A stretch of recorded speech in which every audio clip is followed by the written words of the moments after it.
Hello everyone, সবাই কেমন আছেন? আশা করি সবাই ভালোই আছেন। আল্লাহর রহমতে আপনাদের দয়া আমি অনেক ভালোই আছি। তো অনেক দিন পর এই যে বাঙালি ভোজে চলে আসছি নিউ মার্কেটের ওখানে আজকে খেতে। হঠাৎ করে আজকে খালি শুধু ভর্তা দিয়ে ভাত খেতে ইচ্ছে করলো, তাই কি করব, সবাই আবদার করলো, এই জন্য চলে আসলাম। এই যে দেখেন, এই যে তো আসলে এই যে খাবারগুলো অনেক সুন্দর, আপনারা না খেলে বুঝতে পারবেন না। অনেক সুন্দর, অনেক রকমের আইটেম ভর্তা। এই যে দেখেন এখানে কি স্বাদ করে খাচ্ছে দেখেন। এই যে দেখেন, এই নাও ধরো।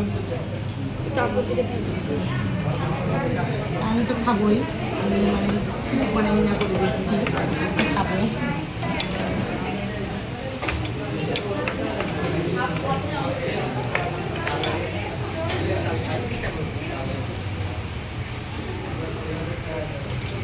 ঝাল দিয়ে খাই